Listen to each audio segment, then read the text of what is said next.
Hi friends, I'm Umashankar Pandey and this is the Dr. USP channel.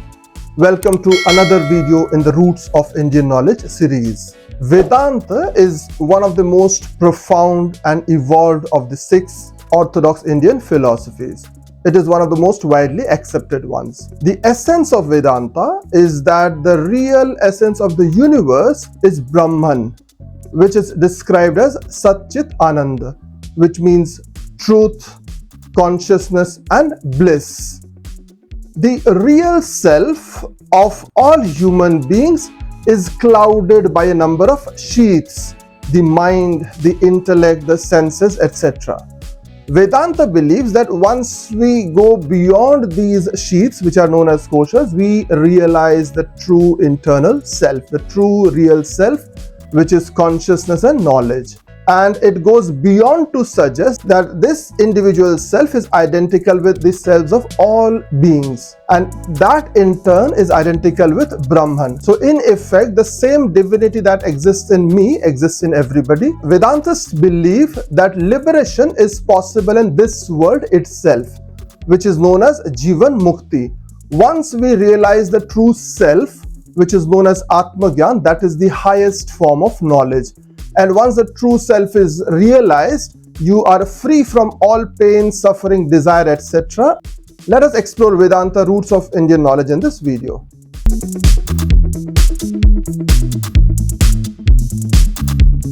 Vedanta literally means the end of the Veda and refers to the teachings found in the Upaniṣads, Brahma Sutras and the Bhagavad Gita.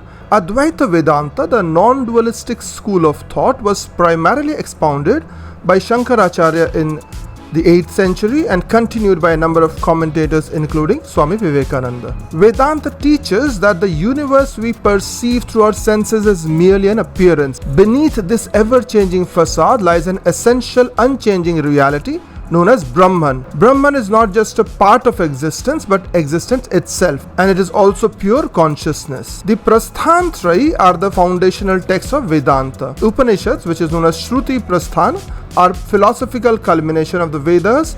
Brahma Sutras, the Nyaya Prasthana, is also known as Vedanta Sutras, are aphorisms composed by Badarayana in 4th century current era. The Bhagavad Gita is the Smriti Prasthana. This is a dialogue between Krishna and Arjun, is part of the Mahabharata.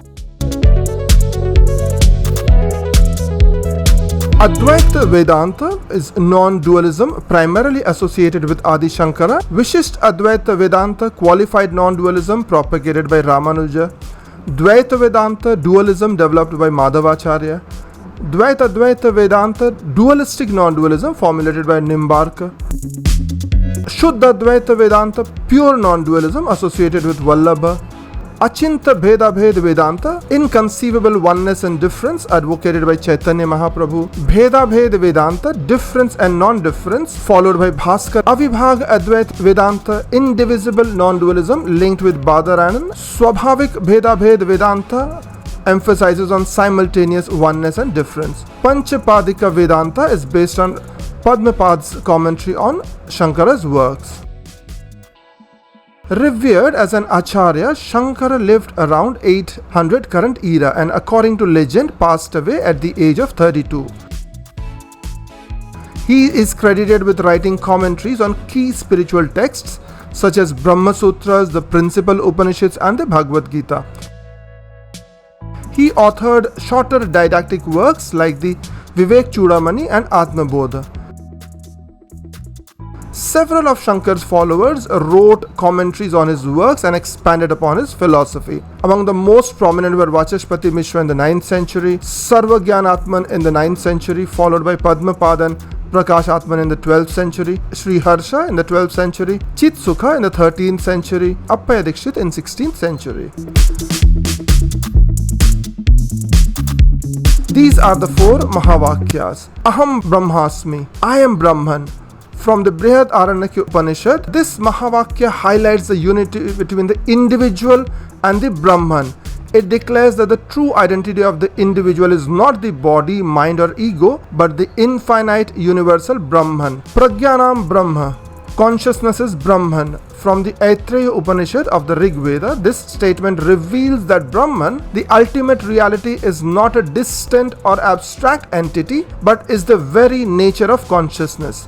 This consciousness is the fundamental reality of all beings, Tattvam Asi, that thou art. From the Chandogya Upanishad of the Samaveda, this Mahavakya is a direct instruction from the Guru to the disciple, emphasizing the oneness of the individual soul with Brahman. That refers to Brahman, the ultimate reality, and thou refers to the individual soul. I am Atma Brahma. This self is Brahman. From the Mandukya Upanishad of the Atharva Veda reiterates the non-duality of the self and Brahman. The innermost self, which is consciousness, is not separate from Brahman. The realization of this truth leads to liberation as one recognizes their divine essence. Jnana Yoga is the path of knowledge, wisdom and discernment. It is considered one of the most intellectual paths to spiritual realization. Paragyan refers to the higher transcendental knowledge that leads to the realization of Brahman, the ultimate formless and non-dual reality. Aparagyan is the lower empirical knowledge that deals with the material world and the phenomenal reality.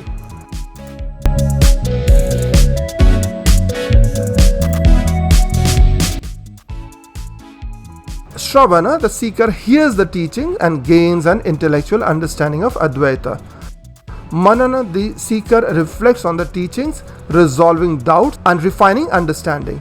Nididhyasana, through deep, sustained meditation, the seeker integrates and internalizes the knowledge, leading to the direct realization, Sakshatkar, and culminating in Nirvikalpa Samadhi.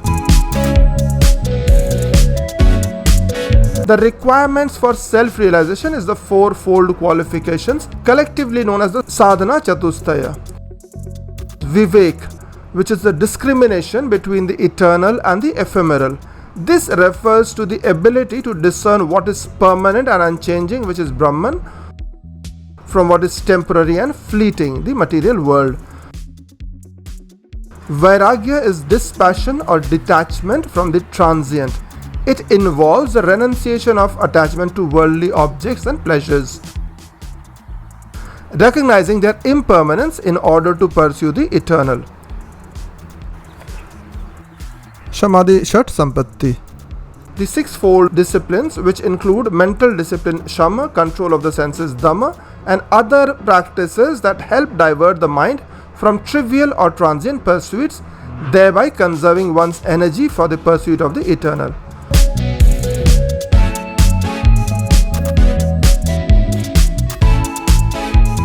Mumukshutva, or an intense desire for liberation, moksha.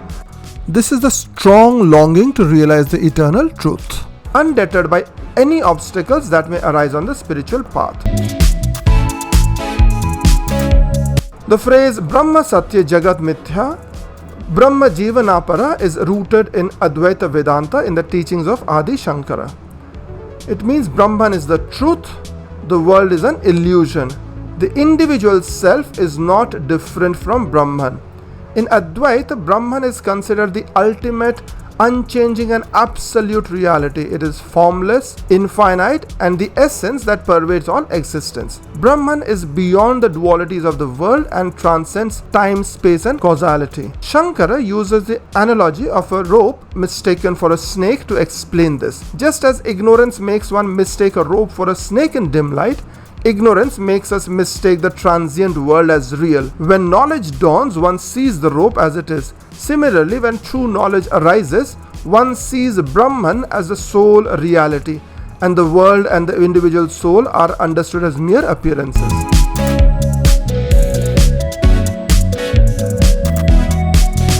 In Advaita Vedanta, Maya is the cosmic illusion or power that causes the one indivisible Brahman to appear as the manifold finite world. It is through Maya that the non-dual reality of Brahman is perceived as duality. This perception creates the apparent distinction between the Jiva, Jagat and Ishvara, God. Avidya Ignorance. Maya operates at the level of avidya. It is due to ignorance that individuals fail to recognize their true nature as Brahman. This ignorance does not negate Brahman but veils it, much like clouds may obscure the sun without affecting the sun's presence. Maya leads to adhyasa, or the superimposition of attributes of the unreal onto the real.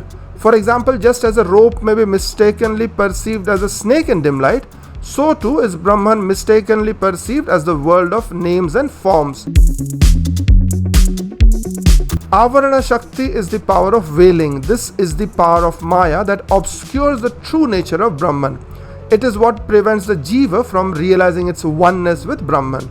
Vikshepa Shakti is the power of projection. This is the power by which Maya projects the manifold world.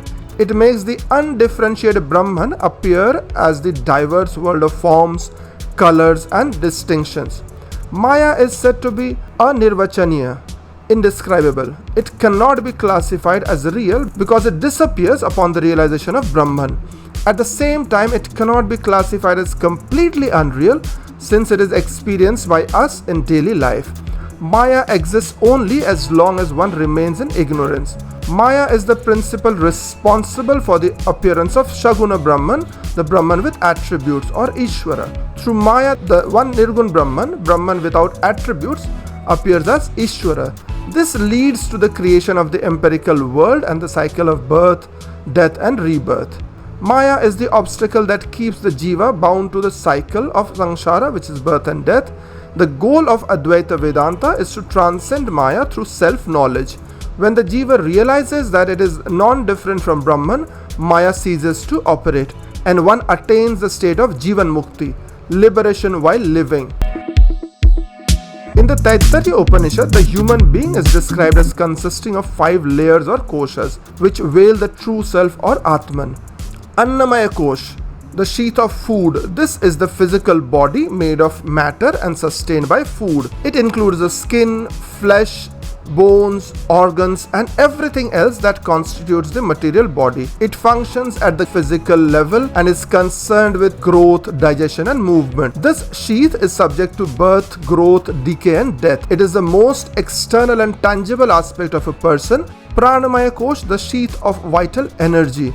This sheath consists of prana, the life force or vital energy. It is more subtle than the physical body but is closely connected to it.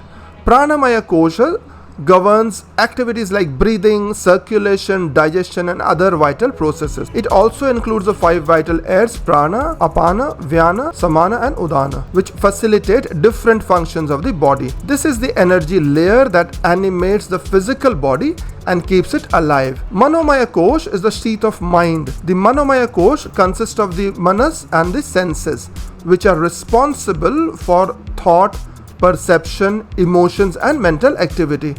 It is the seat of feelings, desires and sensory experiences. This sheath interprets the data received from the physical world and processes it mentally. It is the layer responsible for everyday thoughts and emotions. The mind creates the sense of individuality or ego. Vijnanamaya Kosh is the sheath of intellect. This sheath consists of buddhi, intellect or discernment. Vijnanamaya Kosh is responsible for knowledge, understanding and discrimination. It is the higher faculty of the mind that allows for wisdom and ethical judgment. It provides the ability to differentiate between right and wrong, real and unreal. While more refined and subtler than the mind, the intellect is still not the Ātman. It is influenced by past experiences and karma. Anandamaya Kosh is the sheath of bliss. This is the innermost sheath consisting of Ananda, bliss or joy. Anandamaya Kosh is experienced in deep sleep or meditative states where the mind and intellect are at rest. It provides a sense of joy, peace and contentment. It is not the same as the eternal bliss of the Ātman, but a reflected, conditioned form of it. The Anandamaya Kosh is the closest layer to the true self and reflects the bliss of the Ātman. However, even this sheath is transient and the real self is beyond this sheath.